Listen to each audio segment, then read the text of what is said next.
Hello everyone, అందరికీ నూతన సంవత్సర శుభాకాంక్షలు. Welcome to my channel after a long time ఒక వీడియో అయితే పోస్ట్ చేస్తున్నాను. లాంగ్ వీడియో, షార్ట్స్ అయితే పోస్ట్ చేస్తూనే ఉన్నాను. ఈ న్యూ ఇయర్ నుంచి కన్సిస్టెంట్గా వ్లాగ్స్ పోస్ట్ చేయాలి అని ఒక రెజల్యూషన్ అయితే పెట్టుకున్నాను. అది ఎంతవరకు నిజమవుతుందో చూడాలి. ఈ న్యూ ఇయర్ కొంచెం డిఫరెంట్గా స్టార్ట్ అయింది నాకు. No loud celebrations, no hurry and no pressure. Just ఒక కామ్ మార్నింగ్, ఫ్యామిలీ అంతా చుట్టూ అండ్ చాలా గ్రాటిట్యూడ్. ఈ వ్లాగ్లో నేను చూపించాలి అనుకుంటున్నది పర్ఫెక్షన్ అయితే కాదు, మన డైలీ లైఫ్లో ఉన్న సింపుల్ మూమెంట్స్. సమ్టైమ్స్ అదే కదా రియల్ సెలబ్రేషన్స్. నా డే అయితే స్టార్ట్ అయింది బయట వ్యూతో. మార్నింగ్ లైట్, ఆ బర్డ్ సౌండ్స్ అండ్ ఆ పీస్ఫుల్ అట్మాస్ఫియర్. ఏమన్నా విలేజ్లో ఉన్న వైబ్ అయితే టౌన్లో అండ్ సిటీలో అయితే అస్సలు రాదు. ఇంట్లో అమ్మ ముగ్గు వేయడంతో మన న్యూ ఇయర్ అయితే అఫీషియల్గా స్టార్ట్ అయింది. ప్రతి ఇయర్ ఇదే చేస్తాం, కానీ ఈసారి నాకు కొంచెం డిఫరెంట్గా అనిపించింది. అమ్మ అయితే గొబ్బెమ్మ పెట్టేసి పసుపు కుంకుమ అయితే పెట్టేశారు. ఇది చేసిన తర్వాత ఒక పాజిటివ్ ఎనర్జీ అయితే ఫిల్ అయినట్టు అనిపించింది. ఇంకా తమ్ముడైతే చికెన్ వెళ్ళి తీసుకొచ్చేసాడు. ఫుడ్ ప్రిపరేషన్స్ కూడా స్టార్ట్ అయిపోయాయి. న్యూ ఇయర్ అంటే ఫుడ్ కంపల్సరీ కదా. ఈ స్మాల్ ఫన్ మూమెంట్స్ కూడా వ్లాగ్లో పార్ట్ అవ్వాలి అనిపించింది. చెల్లి డిషెస్ అయితే వాష్ చేస్తుంది. ఇంట్లో యూజువల్ న్యూ ఇయర్ రొటీన్ అయితే స్టార్ట్ అయింది. No one is rushing. ప్రతి ఒక్కరూ ఏదో ఒకటి హోమ్లో ఒక పీస్ఫుల్గా పని చేసుకుంటున్నారు. చెల్లి అయితే ఫ్రెష్ అయ్యి పూజ ఐటమ్స్ క్లీనింగ్కి అయితే తీసుకుని వెళ్ళింది. ఈ చిన్న పనులు కూడా చాలా మీనింగ్ఫుల్ అనిపిస్తాయి కదా. Earlier I use to rush through everything. ఇప్పుడు స్లోగా చూడడం అయితే నేర్చుకుంటున్నాను. నేను పూలు కోస్తున్న టైంలో అమ్మ పూజకి రెడీ అయితే చేస్తున్నారు.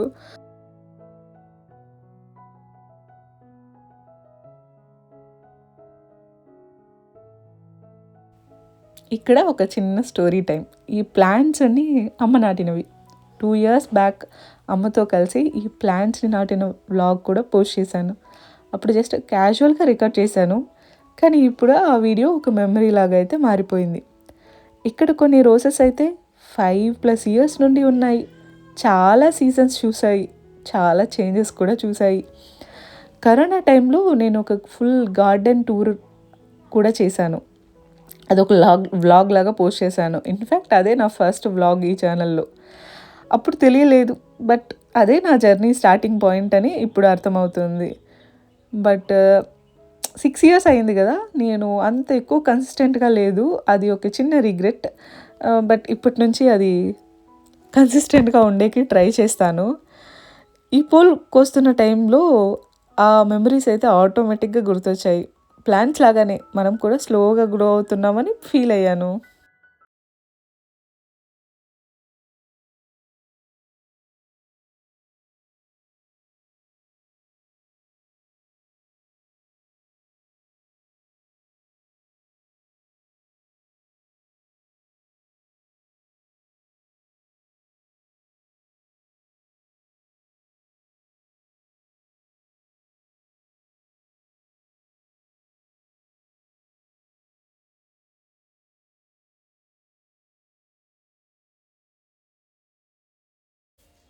ఇయర్ అంతా హెల్త్, పీస్ అండ్ స్ట్రెంగ్త్ కోసం అయితే కోరుకున్నాను. Simple prayers but deep meaning కదా. నాకైతే సి సెక్షన్ అయ్యింది, సో హీలింగ్, రికవరీ కొంచెం టైం తీసుకుంటుంది.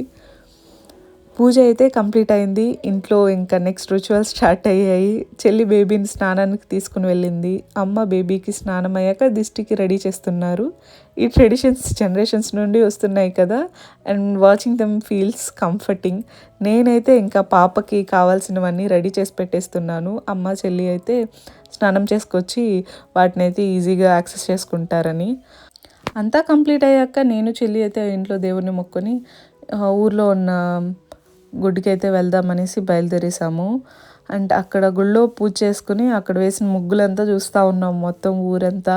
ఇంకా ఊర్లో వాళ్ళతో మాట్లాడాలి కదా, చాలా రోజుల తర్వాత అయితే విలేజ్లోకి వెళ్ళాను. ఇన్ఫ్యాక్ట్ నా సర్జరీ తర్వాత అండ్ మా అమ్మ వాళ్ళ ఇంటికి వచ్చిన తర్వాత ఫస్ట్ టైం నేను అంత లాంగ్ వాక్ చేస్తుంది అండ్ విలేజ్లోకి ఫస్ట్ టైం వెళ్ళింది. సో అందరితో అలా జస్ట్ పలకరిస్తూ వెళ్తూ ఉన్నాను.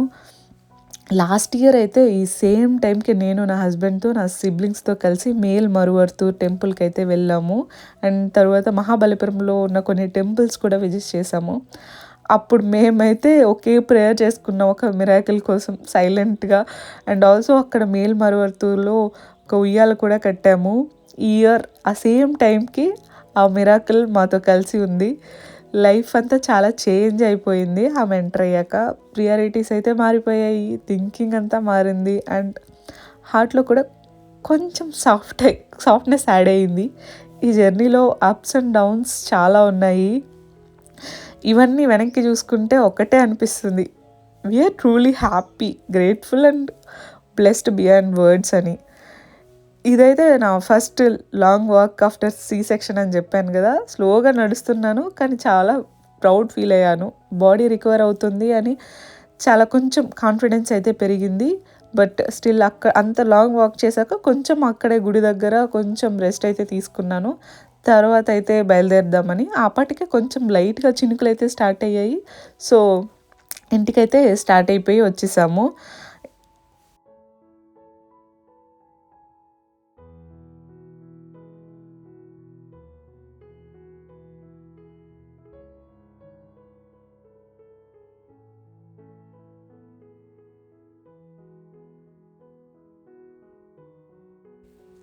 ఇంటికి వచ్చాక సింపుల్గా దోశ విత్ చికెన్ కర్రీ అయితే తిన్నాను. ఈ ఫుడ్ అయితే చాలా కంఫర్ట్గా అనిపిస్తుంది నాకు. ఇంకా అసలే ఆఫ్టర్ లాంగ్ వాక్ కూడా చేసి వచ్చాను కదా, ఇది పర్ఫెక్ట్ మీల్ అయితే అనిపించింది. అండ్ తర్వాత చెల్లి తమ్ముడు వాళ్ళు కూడా బ్రేక్ఫాస్ట్ అయితే కంప్లీట్ చేసేసారు. ఇంకా అమ్మ ఇంట్లో పందిర్లో పండిన చిక్కుడుకాయలు అయితే కోద్దాం రండి అని పిలిచింది. నేనైతే ఓకే హెల్ప్ చేద్దాంలే అని అక్కడికి వెళ్ళి అయితే చూస్తూ వీడియోకి అయితే తీసుకున్నాను. ఈ మూమెంట్స్ అయితే చాలా హ్యాపీగా ఫీల్ అవుతుంది అండ్ పీస్ఫుల్గా అనిపిస్తుంది నాకైతే. ఈ వీడియోస్ అన్నీ నాకు కొన్ని రోజుల తర్వాత చూసుకుంటే ఒక మెమరీ లాగా అనిపిస్తుంది. అట్లాగే సేమ్ 5 years బ్యాక్ తీసిన వీడియోస్ అయితే సేమ్ అలానే అనిపిస్తాయి, కొన్ని మెమరీస్ లాగా అట్లే స్టోర్ అయిపోయి ఉన్నాయి. సో న్యూ ఇయర్ అయితే ఇలా స్టార్ట్ అయిందన్నమాట నాది. ఇంకా అమ్మ ఏదో పైప్స్ తీసుకురావాలి అని వెళ్ళింది అండ్ ఫస్ట్ క్యాలెండర్ అయితే వచ్చింది, అదే చూపిస్తున్నాను. 2026 ఫస్ట్ క్యాలెండర్ అయితే తీసుకునేసామన్నమాట. ఫైనలీ ఆఫ్టర్నూన్ అమ్మ బిర్యానీ చేయడంతో మా న్యూ ఇయర్ అయితే కంప్లీట్ అయింది. ఈ న్యూ ఇయర్ చాలా స్లోగా స్టార్ట్ అయింది, ప్రెషర్ లేకుండా, కంపారిజన్ లేకుండా, just being present. Once again happy new year to everyone. మీ అందరికీ ఈ new year peace, health and happiness తీసుకురావాలని అయితే కోరుకుంటున్నాను. ఇంకా మరిన్ని బ్లాగ్స్ కోసం నా ఛానల్ అయితే సబ్స్క్రైబ్ చేసుకోండి, జగ్గు బ్లాగ్స్. ఇంకా కన్సిస్టెంట్గా పోస్ట్ చేయడానికి అయితే ట్రై చేస్తాను. Happy new year everyone and bye.